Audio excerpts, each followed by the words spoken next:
When you envision a prototypical NFL running back, what do you see in your mind?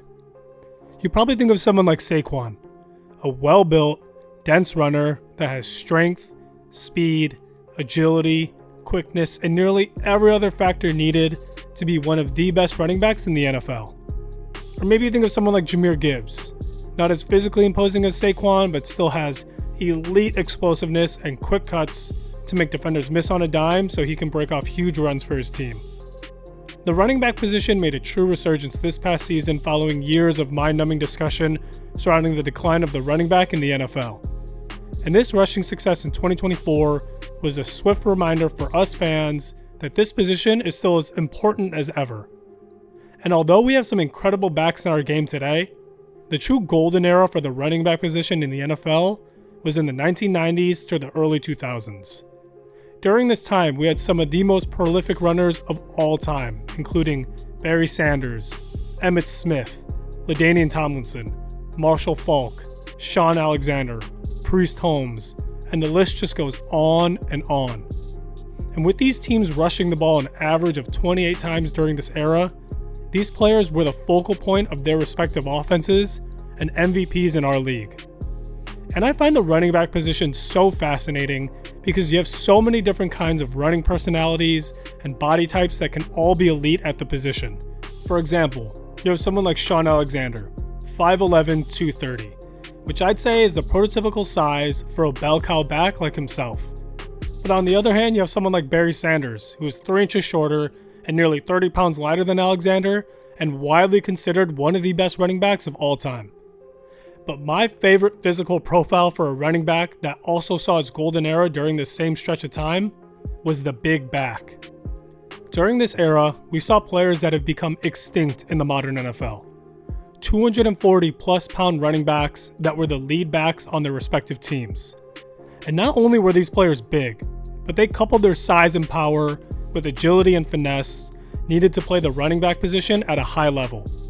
And these players also gave us some amazing big guy nicknames like The Bus for Jerome Bettis, A-Train for Mike Allstott, and Natrone Refried Means, which was coined by Chris Berman, but later changed to Natrone Means Business because, well, obviously.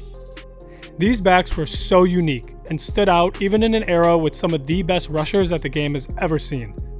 So let's take a look at some of the big backs that came before this crop of players, how these bruising runners evolved throughout the years, and why we no longer see this archetype of runner in our league today.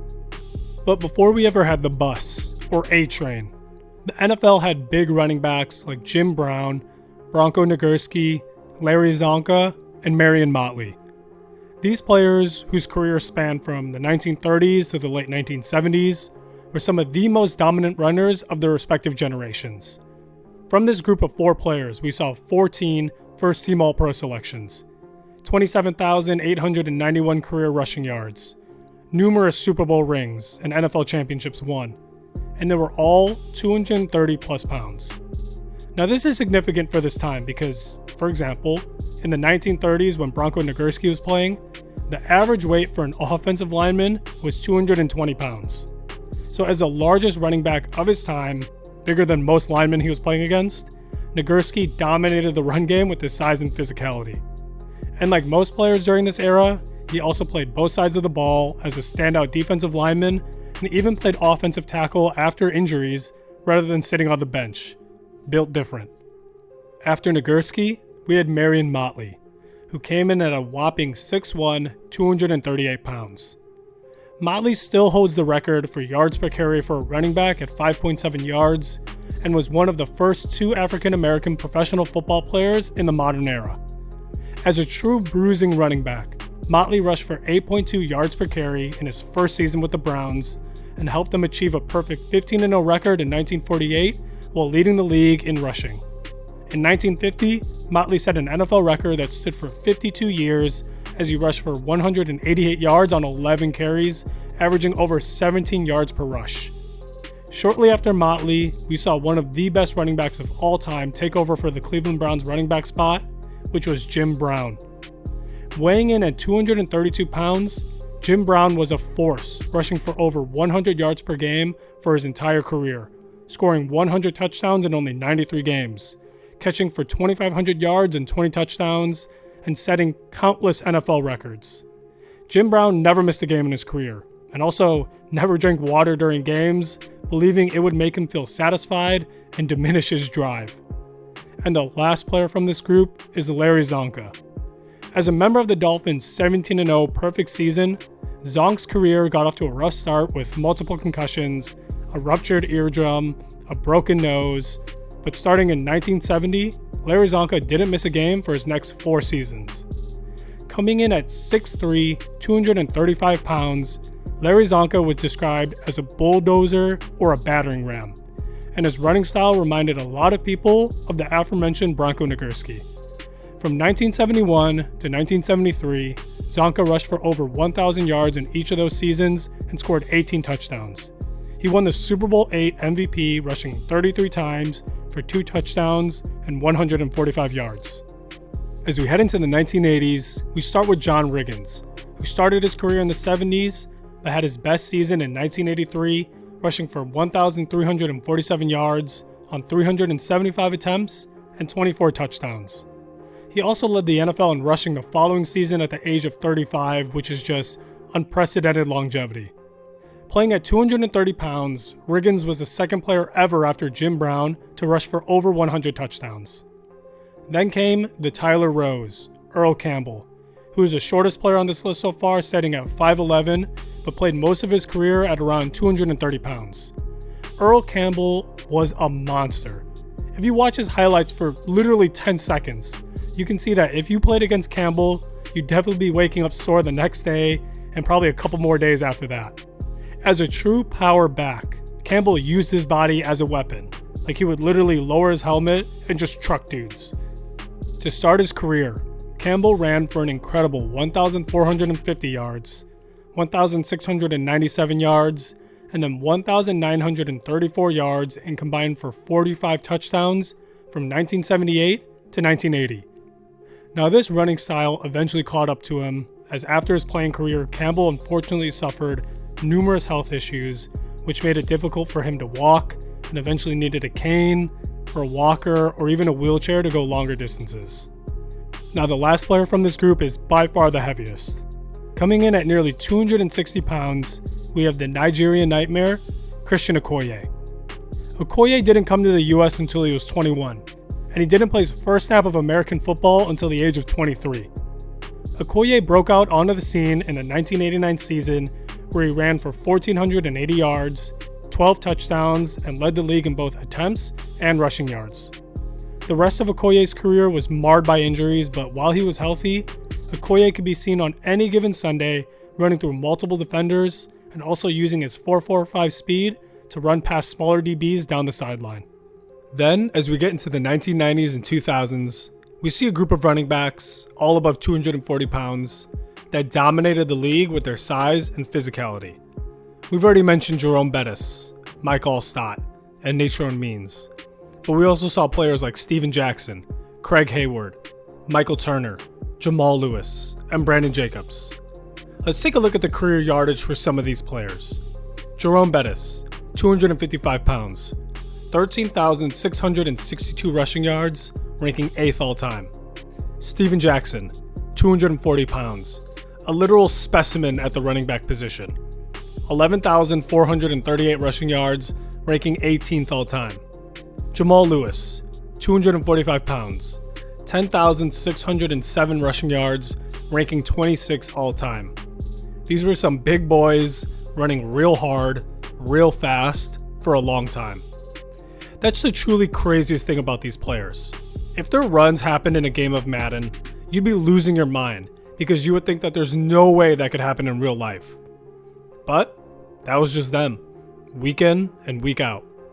And it's not like these guys were slow either. Jerome Bettis ran a 4.7, which isn't blazing fast by any means, but at 250 plus pounds, that's a lot of mass moving real fast. Mike Allstott ran a 4.68. Jamal Lewis ran a 4.58. Brandon Jacobs ran a 4.56. Steven Jackson ran a 4.55. And Michael Turner ran a 4.49. Brandon Jacobs was the biggest back on this list, standing at 6'4", weighing 264 pounds, and has his fair share of moments running over dudes in the league. Jacobs was never afraid to use his size to truck defenders and shake off corners with ease. But Craig Ironhead Hayward, weighing anywhere from 265 to 280 pounds at only 5'11", was just as freaky. He also supposedly got up to over 300 pounds, but I couldn't confirm if that was fully true or not. Father of Steelers defensive tackle Cam Hayward, Ironhead was a dense, compact runner who would run through dudes like they weren't even there. I could not imagine the fear in some sub 200 pound corner trying to tackle Craig Hayward running full speed towards your direction. Hayward also saw success outside of football as he was featured in a series of very notable Zest commercials selling body wash and loofahs. These players were just freaks of nature, and the NFL hasn't seen players like this since the golden era of big running backs. These players were bell cow backs for their teams, not just some short yardage situation players that would come in on 4th and inches or on the goal line. And some of these players, although had incredibly successful NFL careers, have still been somewhat forgotten. I mentioned him earlier, but Jamal Lewis was a monster. He had 7 seasons with over 1,000 rushing yards, had a game where he rushed for 295 yards, and had the 3rd most rushing yards in a single year in the 2003 season where he went for 2,066 yards. Also, I wanted to shine a spotlight on Michael Turner. Turner's career started off slow, but he broke out onto the scene in 2008 with nearly 1,700 rushing yards, leading the league in attempts, had 17 touchdowns, and tied in 2nd for MVP. Granted, he only received 8% of the votes, tying with Chad Pennington. These big running backs were iconic, but they're also a type of player that we may never see again in our lifetimes. And there's a couple of reasons for that. When a player of this kind of size is coming up through high school and college, sure, they might play running back in high school like Micah Parsons, but they'll eventually decide, or coach will eventually decide for them, to use their size and athleticism to play a more premium position like edge rusher. And not only will their skills and size be more prized in a position like that, but just looking at the largest edge contracts compared to the largest running back contracts, there's no way a young player would want to sacrifice the career earning potential to play a position with a notoriously low shelf life. Now in the 2010s, we did see a few bigger running backs that had success in the league, like Michael Bush, the cover of Madden 2012, Peyton Hillis. 2 players that played together in Mike Tolbert and Jonathan Stewart, who both lined up in the backfield for Carolina from 2012 to 2016 with a combined weight of 505 pounds. An impressive first 2 seasons from Eddie Lacy, and an 18 touchdown year from LeGarrette Blount.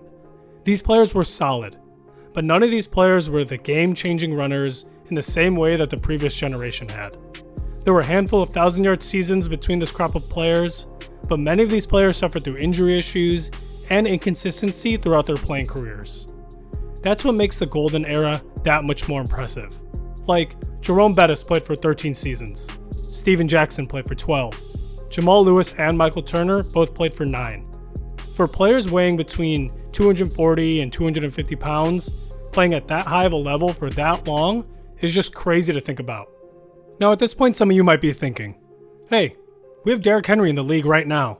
He's 247 pounds and is still playing at an incredibly high level at 31 years old. And of course, Derrick Henry is amazing, and his size is unprecedented, especially in today's NFL.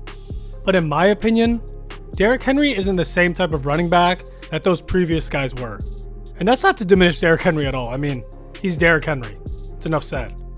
I'm just saying that even though he has a very powerful stiff arm, I wouldn't classify Henry as a power back. And I think this comment puts it perfectly. The big running backs that we saw in the 1990s to the early 2000s were just such a joy to watch. Their running style with those big old pads on was a sight to behold. And as they were shedding tackles on tackles on tackles, you couldn't help but just to get hyped. And even though it's sad that we likely won't see this archetype of player again in the NFL, I'm glad that these players decided to grace us with their big runs, broken tackles, and iconic moments that we get the privilege of reminiscing on.